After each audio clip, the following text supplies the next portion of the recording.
Hi friends, welcome back to SBK English Academy.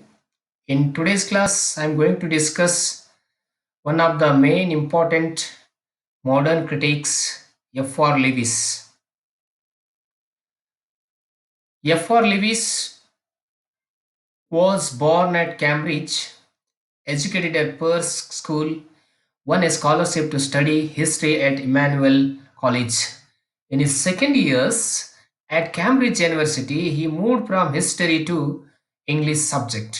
He submitted his PhD in 1924 and started making as a lecturer at Cambridge. He started the literary quarterly Scrutiny in 1932. So be careful about the name of the scrutiny started by F.R. Lewis.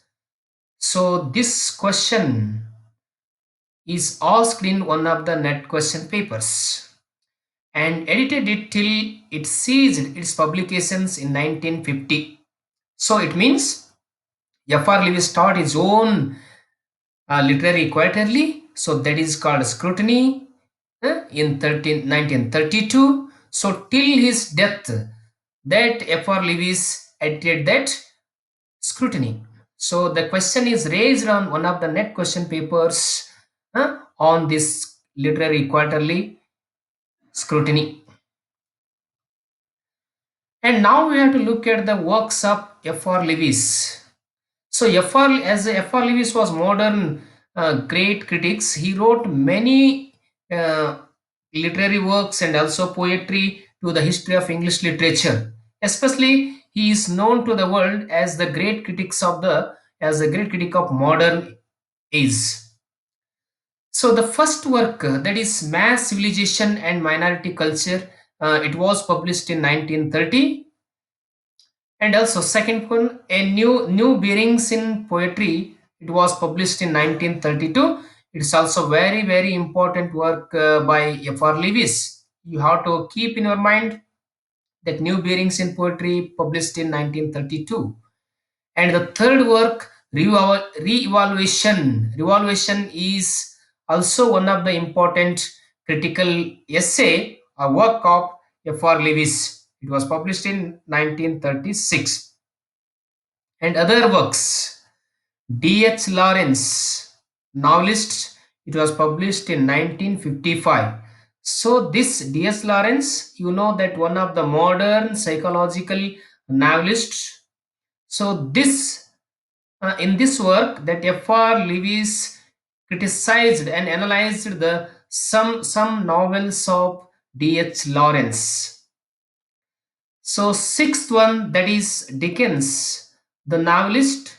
You know that Dickens, one of the greatest Victorian novelists. He was the humanist novelist. So this F.R. Lewis wrote on this work on this novelist, the Dickens novelist 1970. This work is with the collaboration of his wife Q.D. Lewis. The seventh work, The Living Principle, English as a Discipline of Thought, it was published in 1975. And Nor Shall My Sword, 1970. Ninth one, A Representative Essay, Milton. Next work, that is The Great Tradition. So this great tradition includes four great novelists of the history of English literature. So this is the controversial work when F.R. Lewis declared these four dramatists as the great dramatists. Many critics raised their voice against F.R. Lewis. So this great tradition, an essay which was published in 1948. It is an uncompromising critical and polemical survey, argumentative survey of English fiction. Controversially begins thus: the four great English novelists are Jane Austen, George Eliot, Henry James, and Joseph Conrad. So, according to F.R. Lewis, these are the great English novelists. You know that Jane Austen belongs to romantic novel, romantic is, and this George Eliot belongs to Victorian novel, and Henry James and Joseph Conrad both are the modern great novelists. So that's why this person, F.R. Lewis, treated these four as the great English novelists. This is one of the great essays of F.R. Lewis. So every year a question is asked on this great tradition. How this is F.R. Lewis's great tradition includes the novelists. So you have to keep in your mind Jane Austen, George Eliot, Henry James, and Joseph Conrad. These are the four great novelists which were included in the great tradition of F.R. Lewis. F.R. Lewis regards these four writers or these four novelists as the best because they not only change the possibilities of the art but practitioners and also readers. But also promote an awareness of the possibilities of life. See, why that F.R. Lewis considered or regarded these four as the greatest English novelists. He gave the reason here. These four novelists changed the possibilities of the art for the practitioners and also readers.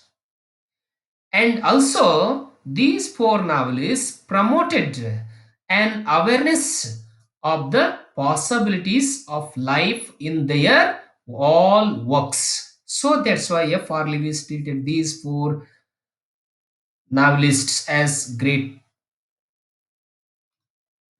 Now we have to look at some additional information about F.R. Lewis. See, F.R. Lewis always says literature matters because life matters. He says very interesting. Literature matters because life matters. You know that somebody says literature is nothing but the criticism of life. According to him, literary criticism is primarily a question of responding sensitively and with praise, description to the words on the page. If anybody has written any work, either it is novel or poetry or drama, the work of the literary critic is to look at primarily a question and respond sensitively. And the critic has to praise the description to the words on that the on that on the page of that particular work. So that is the wish and opinion of F.R. Lewis. See, second point, the business of the critics means what is the work of the critic? What is the function of the critic according to F.R. Lewis? To see the poetry of the present as the continuation of the past. See, he again pressed the tradition what that F.R. Lewis says to see the poetry of the present as the continuation of the past. It means, according to you have to look back to the previous poetry. So that is important. The poetry of the past is alive only in terms of its relevance to us, the present day readers. So if you want to see that poetry of the present, so just we think that the present poetry is the continuation of the past. So we don't neglect the poetry of the ancient age. It means the poetry of past is alive now. It is existed. It is valid till the present age, till now also. Next point, Lewis thinks of criticism as as a cooperative effort in terms of discussing the text with fellow critics. See, F.R. Lewis says here the work of the critic is a cooperative effort. It means, according to him, a critic should cooperate with other critic in terms of discussing the text. So we should have to cooperate with the other critics. Lewis consistently lays stress on using the full resources of English language.